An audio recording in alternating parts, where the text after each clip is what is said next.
Good afternoon, good morning, good evening, depending where you are. Dear parents and friends of UWC Diligent, I am Gabriel Ernesto Abad Fernandez, the head of the college, and I would like to welcome you very warmly to our Meet the Faculty series.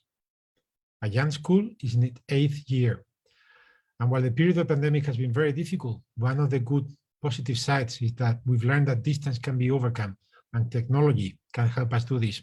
We have actually increased and strengthened our interaction as a community with the parents and other stakeholders. We learn that engaging more, even if it's virtually, with those who have a stake in the children's education and the colleges is only good for the students and for the college. Therefore, this year, for the first time, we've introduced a new specific sessions run by departments, the Meet the Faculty series. And this one today is dedicated to a creativity, activity, and service department, which includes sports and outdoors, an area that is at the heart of not only the IB diploma, but even more so of the UWC educational model. I'm very lucky and privileged to be surrounded by stellar faculty, supported by administrative support staff. Our faculty, together with our students, makes UWC Diligent a very unique place. We hope that today's session will give you a glimpse of the team, the UWC Diligent team, the people who support me in making this place as unique as possible for our students, so that they have a unique, fulfilling, and meaningful experience. Thank you for joining us, and may you enjoy the session, and over to the team. Hello, I'm Armine. I'm CAS coordinator here in UWC Diligent, and I work here from the very beginning, from 2014. I started from from the position when I help CAS coordinator to work closely with community to try to connect all our projects to the community, involve locals, and now I am coordinating all CAS projects. So what I want to just inform you that our CAS project is not only creativity, activity, and service program, but it's like larger than that. Basically, whatever is happening after classes considered to be co-curricular experience for students. So all committees which working here in school start from food committee, sustainability committee, student council, graduation committee. All those committees are student-led, and they are considered as an internal service for the community, for UWC Diligent. And as a service program is the most important one, because by doing this, students realize how important to appreciate work of others, start from cleaning ladies till like everyone working here. And for it, we divided our service program into two parts. One is internal service or student job, when student can choose department to be volunteer there, to work with staff members and learn, get an experience from that department. And external service was one of the most important component, but because of COVID, we just changed the format, and we moved it to the online platform, which is not very successful now, but hopefully later on we can slowly go back to normal and we can have a face-to-face interaction with locals. Our service program was the most demanded one among locals, because we used to run swimming classes, language classes, we had peer-to-peer clubs, about 60 clubs we offered to locals, and it was very successful. So now whatever we plan to do, we are trying to keep, first of all, our community safe. We are trying to implement it inside with COVID restrictions. But from another side, we understand that we need to learn how to work in current situation. So currently we are working on the most busy project of co-curriculum program, which is Project Week. Start from 16th of October till 24th, we will have a project week. During that time, there will be no academic classes, but students will be able to have attend one trip to Armenia called Explore Armenia trip. There are two directions to the capital of Armenia and the second cultural center of Armenia. Its second largest city is Gyumri. It's overnight trip. And everyone will have a chance to have a day tour in Dilijan, walking around, seeing the most important places, because we know that many DP1 students didn't have a chance to go to downtown to see the town. And then there are many projects led by students and staff internally, and every student will participate in one of those projects. So this is about our project weeks, how it is working here. After project week, we will come to our regular CAS experiences, which we have scheduled. It starts from 4:15 and finish before check-in, the different time slot and different experiences start from sport, outdoor trips, and then creativity and service programs. Yeah. Also, what is the one of the important events happening as a within the co-curriculum program is the focus weeks. When students choose the topic, and within the week they just organize different events, talks, sessions, workshop, addressing the global issues, and all week all communities working in that direction, trying to find a solution to this project. Another interesting program is the regional evening, when we have 5 regional evenings where we group representatives of the countries of that region in one group, and they are having performances, and they are trying to communicate about important dates, about celebrations, about traditions, customs. And it is the most interesting way to learn about our cultures, because they are dressed up in their national costumes. Sometimes they cook a food and share with communities. So it's really very, very interesting event. Yeah, and as I said, student committees which have been formed by students and staff members, they work very actively, and they try to address all issues and give a solution to the problems here in school. So it is quite an interesting program when people just take responsibility for like different problems, different issues, and try to find the solutions. Now I want to introduce Gor. Gor, basically CAS team is, we are 5 people in our team, but today only us 2 are present here because it's a very busy time for us. After 4:15, CAS team is really very, very busy with supervising many activities. And so, for example, CAS assistant Diana, who is intern here in our school, she is busy with all this paperwork with project week starting next week.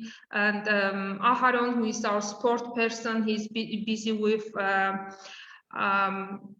like external counterparts to talk and to just manage all situations happening later on. And then Eric, who is again my colleague, helping with sport activities, he's now busy with supervising experience. As soon as he finishes, he will join us.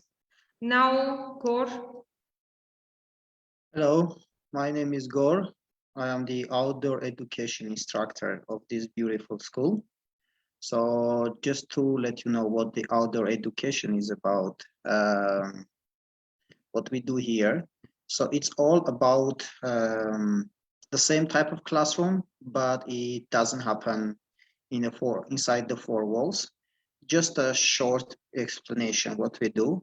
For example, we don't do just hiking, trekking, or go to the mountains and nature and enjoy it, like take nice, beautiful photos with the nature and so on.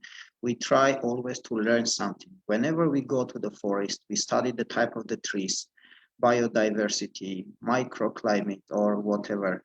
We also do rock climbing activities, camping activities, caving activities, skiing, snowshoeing. There are two types of skiing that we organize at school, alpine skiing and cross country.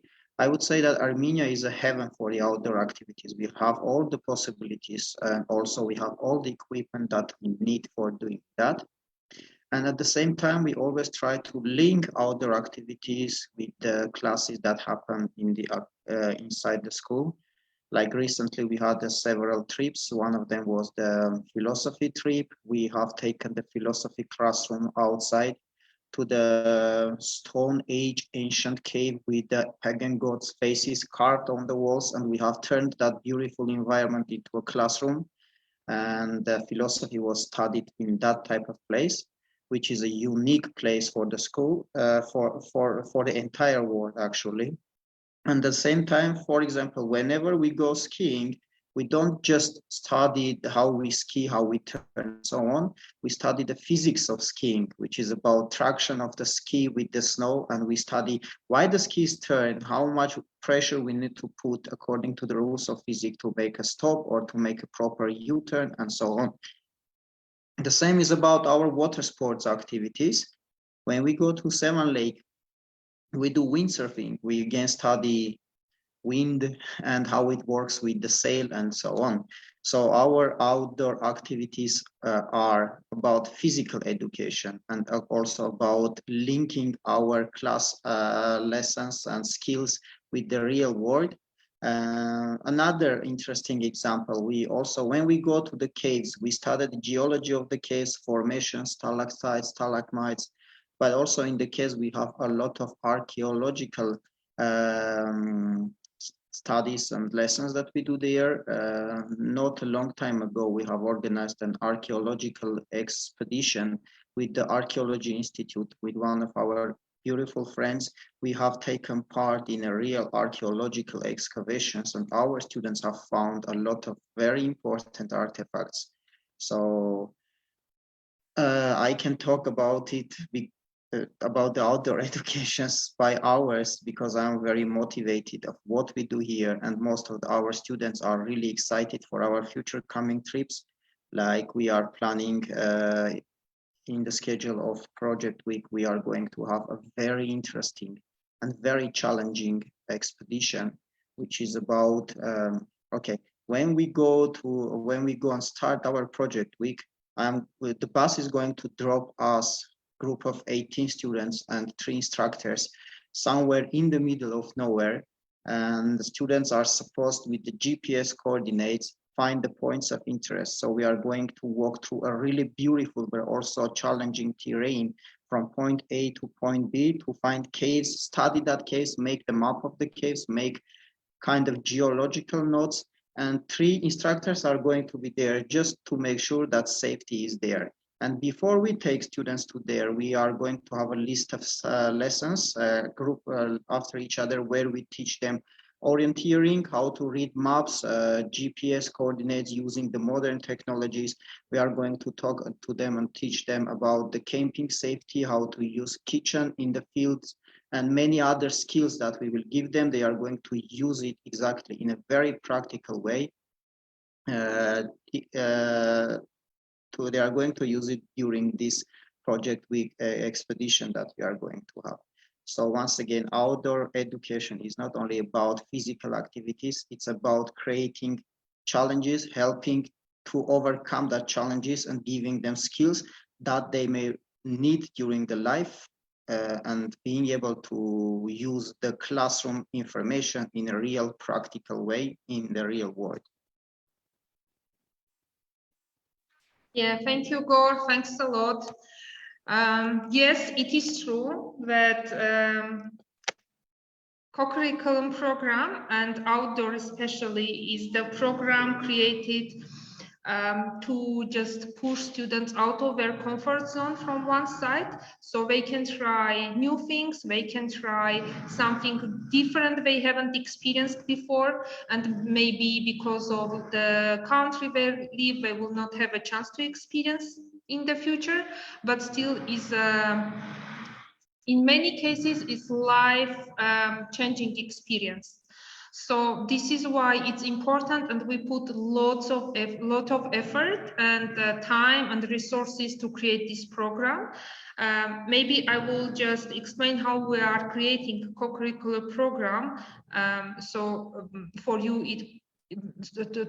what I'm trying to explain, how difficult and how challenging is to meet all expectations of students from different backgrounds, with different experiences and with different expectations. So what we do for DP1s, as soon as they arrive, we are having sessions about IB requirements. What is IB requiring in order to get a diploma? It's the formal, the theoretical part. It's about 6 or 7 sessions, depends on the schedule. And after that, students have a chance to participate in CAS fair, which is happening inside campus. And during that CAS fair, all teachers and all students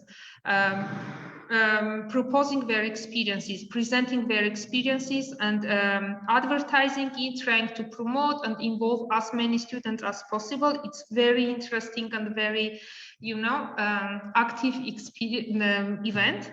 After that, the students formed a group to join the proposed experience. They sit together, they plan together, they present their plan and budget if needed, and then start implementation by supervision of staff members. Supervisors usually involved and engaged in activity as much as students, but they try not to control the situation, but help them and guide them if there is any support needed. And after that, in 1 month period, we have our project week, which is the most interesting and exciting part of the study here at UWC Dilijan, because they mix with, it's not necessarily they go to one trip with group of friends. We try our best to mix them so they can interact with many other people whom they did not have a chance to talk to. And after project week, they are back to campus with different view, with different attitude. They just enjoy their time and get out, and it's time, less stressful time. And then after that, they back to their normal classes and they continue their work. And why we put so much time and so much energy and resources for planning? Because it's very important to understand every student's need and every student comfort zone in order to be able to offer something which is challenging. Because if after very heavy, in parallel with very heavy academic program, they need to have some kind of experience activity or something else to get them less stressed. It's again about mental health, it's about well-being, and so on. And of course, there are many students who are more committed. They just lead all big events. They participate in every discussion, every workshop, but still there are students who do not feel very comfortable to run sessions, but still they are trying their best to attend, to express opinion, and so on. And by end of their 2 years here, we see how people changed, how they became very different person. If we compare with the student, how he or she arrived, and what kind of person we tried to just shape, and how the student is graduating, it's really very impressive. And we really do try our hard to offer the good balanced program for them. CAS as IB requirement, it's important part of the IB diploma. It is in the core of IB, together with theory of knowledge and extended essay. So it's actually IB requirement to have balanced program, 18 months long program, and with the proper documentation on ManageBug. So it is an IB requirement, but we are actually going beyond this limitation of doing free experiences, each student, one activity, one service, and one creativity. Usually students implement much more than free experiences per term. Yes, Gor, you wanted to? Yeah, about shaping the students and giving them chances to do something also good and become better in something. We have many examples, but the most obvious one is, for example, after the project week or after the holidays winter, when the students go back to home and then come back to school, we are going to have our winter sports program. And many of the students who are good and who have some experience in skiing, we are going to ask them to help us during the skiing teaching process. What it is about. Every year, we teach at least 100 beginner students from 0 to middle experience, kind of better than beginner level skiers. So, but as we are 2-3 ski instructors against that 100 beginners, we always need the help. And here comes the help from our students, from those who have been skiing since their early 8 years of the childhood. And we teach that students, we help them to become a better skier and also better skiing teacher or instructor. We call them student instructors. We give them a couple of beginners, we give them an exercises, and they go through the exercises with their beginners team. And then in the end, during 3 months, sometimes even more than 100 students become a really good basic level skiers with the help of our instructors and with the help of our student instructors.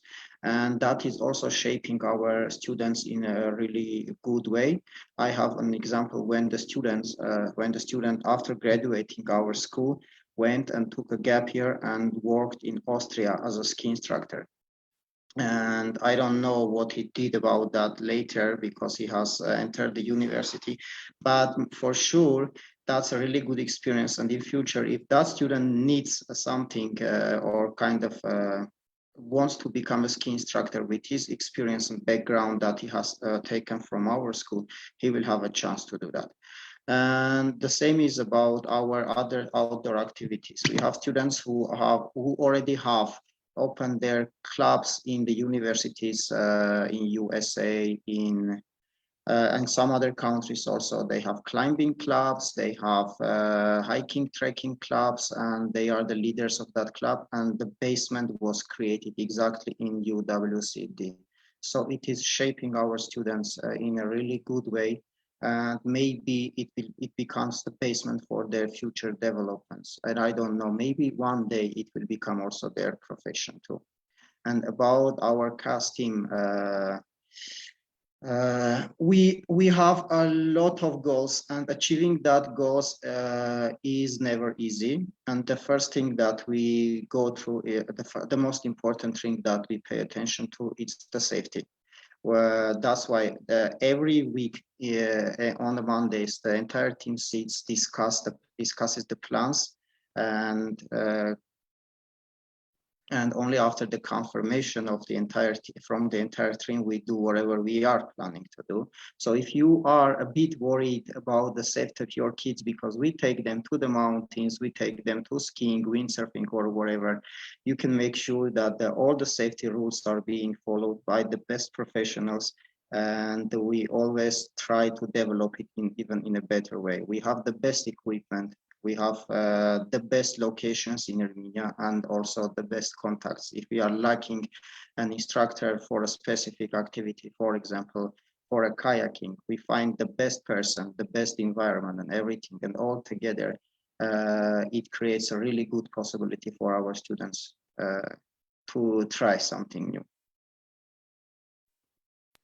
Or there is a question.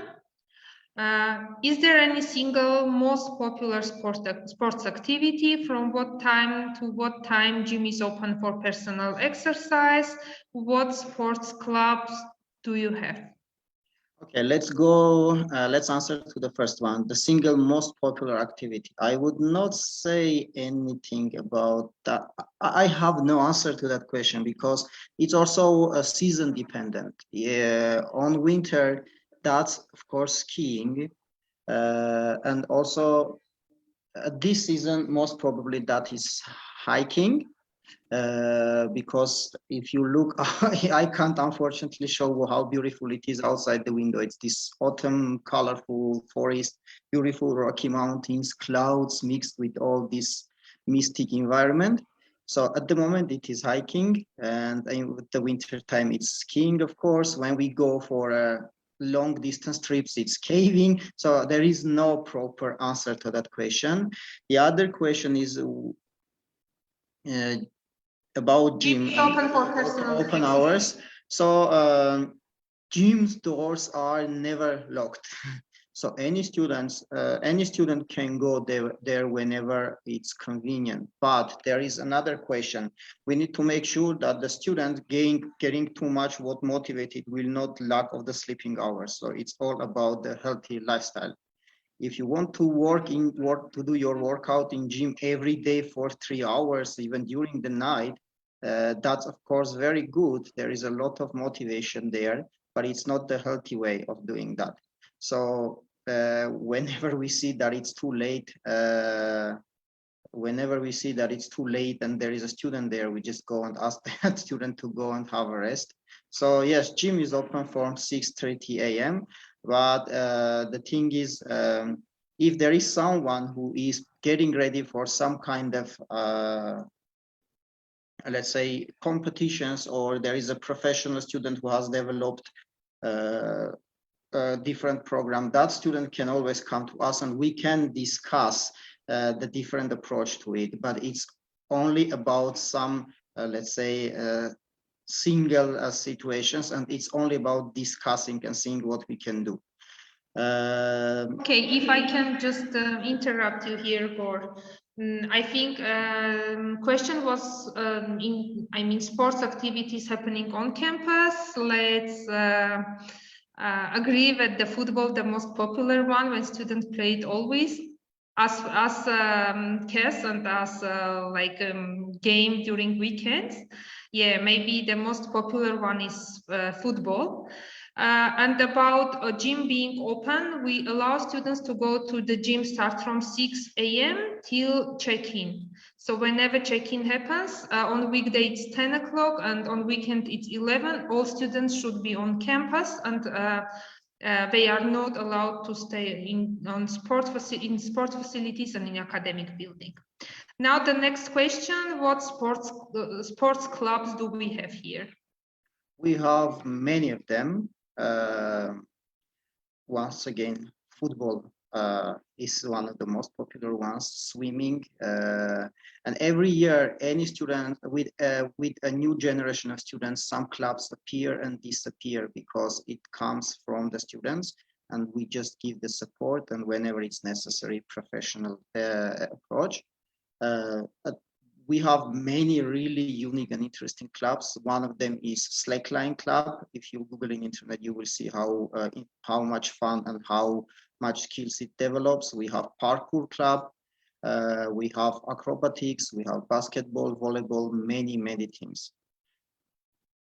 So we use all the possibilities that we have in our sports building, and if you haven't managed to be at our school, you can just check the virtual tour videos that we have in our website, and you will see. And be sure that all the possibilities that we have, all the potential that the school has, it's being used regularly. Thank you, Gor. So there are more questions. What is most popular CAS? Okay, if we speak about creativity or activity or service separately, then I will be able to mention the CAS experiences which are sustainable. We started from the very beginning and it continues till now. For creativity, it's for sure Ceramic Club. It's the most popular and students love it, and like there is always not enough places for everyone to accommodate because our workshop can host not more than 15 students. It's run by visual art teacher, and yeah, it is one of the most demanding experiences. And another CAS program, another creative program is the music. It's band, school band, it's different music activities.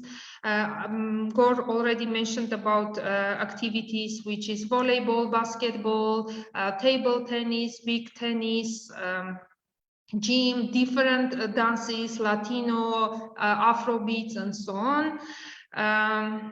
For services, I am very sorry that we couldn't continue our language courses for local kids, which was the most popular one. Another service program which we had to cancel for now, we might start later on if COVID situation allows, is the swimming classes for locals. And then as a service program, students take food from cafeteria to the medical center where students are staying. It's helping TUN parents with check-in. It's doing internal different services here in school. But I think if I mention Greenhouse as one of the successful projects, I will not be mistaken, because it started from the student initiative in 2014, and it grew up to the 2 beautiful greenhouses next to the academic building, not far away, next to the primary school. And now we have 2 greenhouses. One is aquaponic, and it's the most interesting project where ESS student can go there as part of their lesson. If students can go and just try to do something there as their experience happening first time, and so on. Yeah, if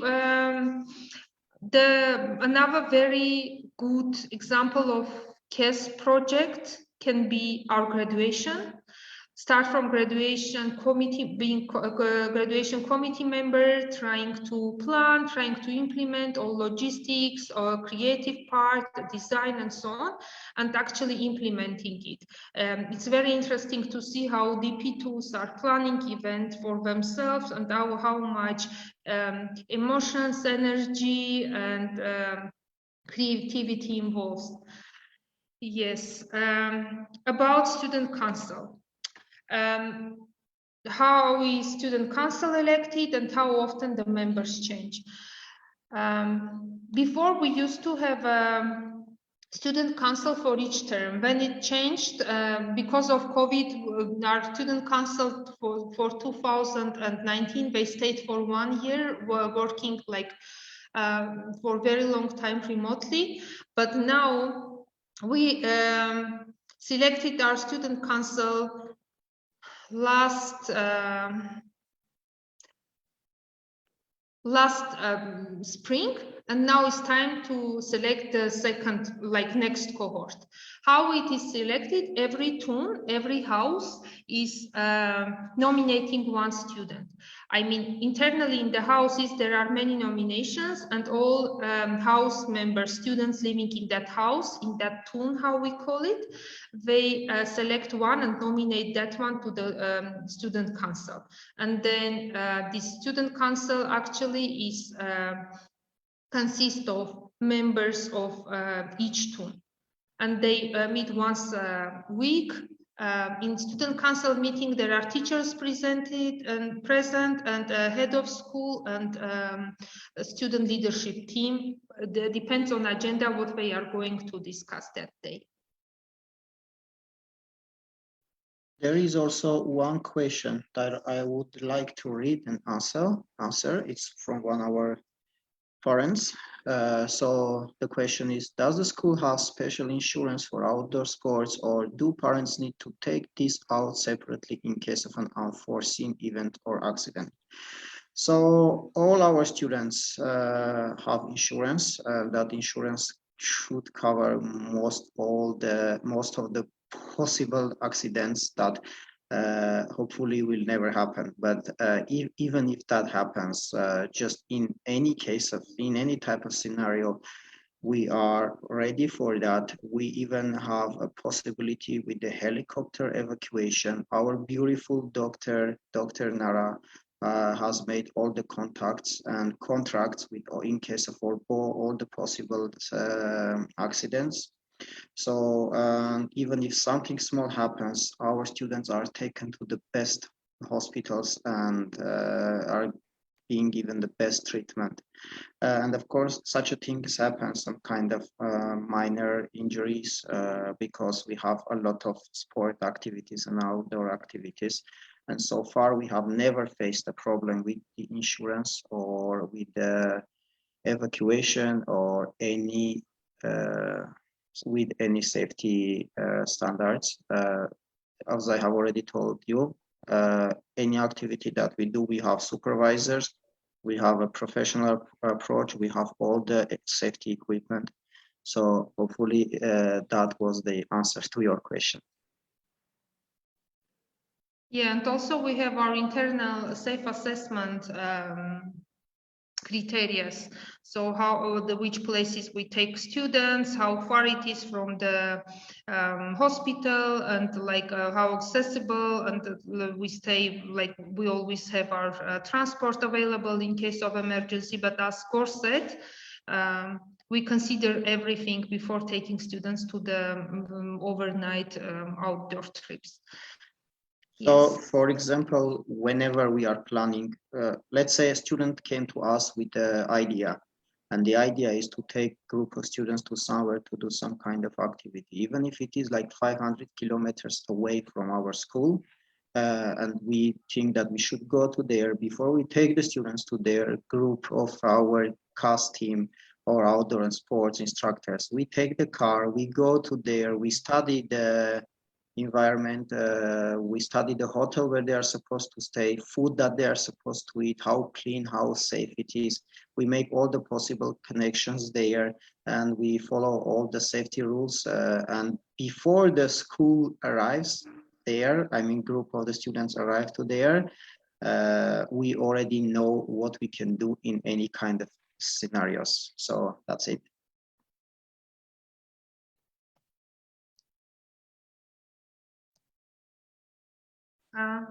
Okay, is there any question we can answer? What are the questions we get the most, like very often? It's like where we go during our project week, Explore Armenia trips, what we see, why we do it. So I will try to just tell you a little bit more about our Explore Armenia trips. Actually, this program is aiming to raise awareness about Armenian cultural heritage, about Armenian nature, about traditions, customs. For Explore Armenia trip, the program is more cultural, and I try to just make it possible for students to go and see the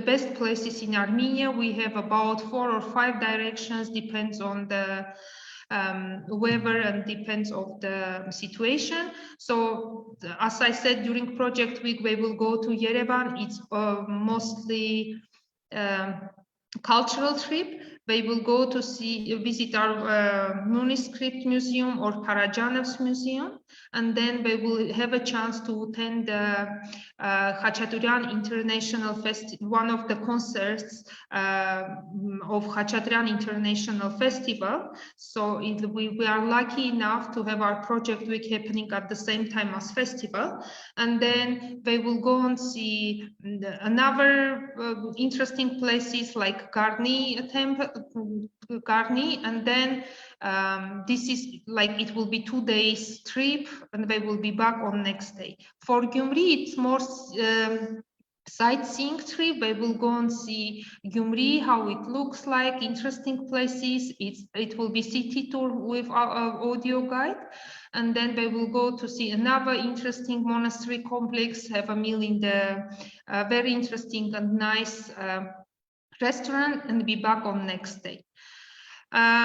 Usually when we organize this kind of trips, we try to minimize the risk of COVID. So what we do, we just find small hotels or hostels and book entire hostels. So no one else is staying there, no one else is using facilities like a kitchen, restaurant, and so on. So our students are safe, and whenever we go to any museums, or for example, the time we choose to visit the museum is the less crowded time. So there is tour guide, English speaking tour guide with mask on, and we have always extra mask and alcohol gel, and we keep social distancing. And when for concerts, what we do usually, we just book tickets in a corner, not in very like center of the hall. And usually if there are more spaces, we buy tickets of entire row, so to keep a social distancing from our students. We had that experience with concert in Yerevan in Opera House, and it was successful. So we managed to control the situation, and like for now everyone is healthy, and we do not have COVID here. So what I'm trying to say, that start from 6:30 in the morning, when students have an access to the gym, to the swimming pool. By 10 or 11 o'clock on weekends, we have amazing facilities. We have all resources to actually be able to accommodate all requests and all needs of our students, to be able to offer different interesting projects they can participate, also give them opportunities to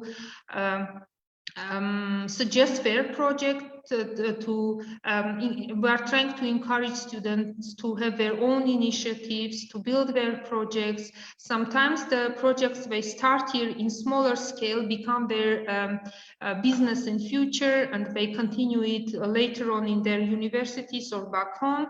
And we have quite big network of counterparts. We try to connect them, and so there are many funds available if students need some funds to implement their projects.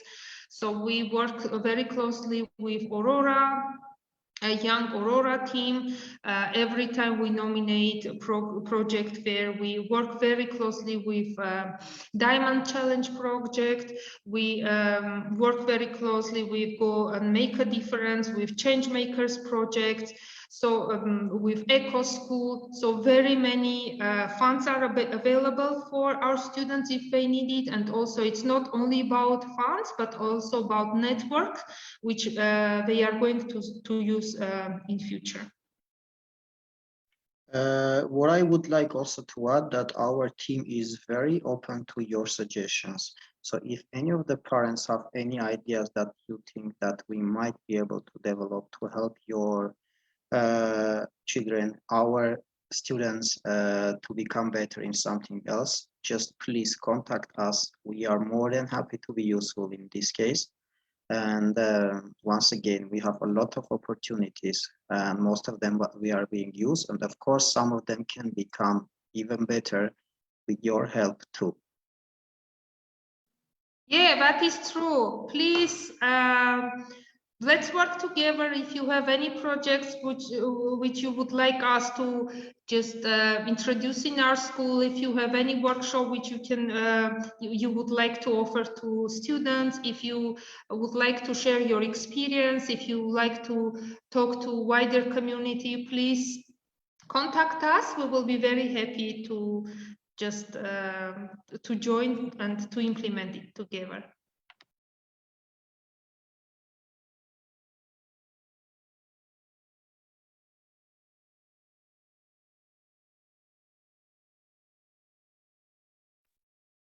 we have any other questions that we can answer to, or Arminajan, should we finish this meeting if no one has any other questions? Because I think we have answered to all the possible questions even.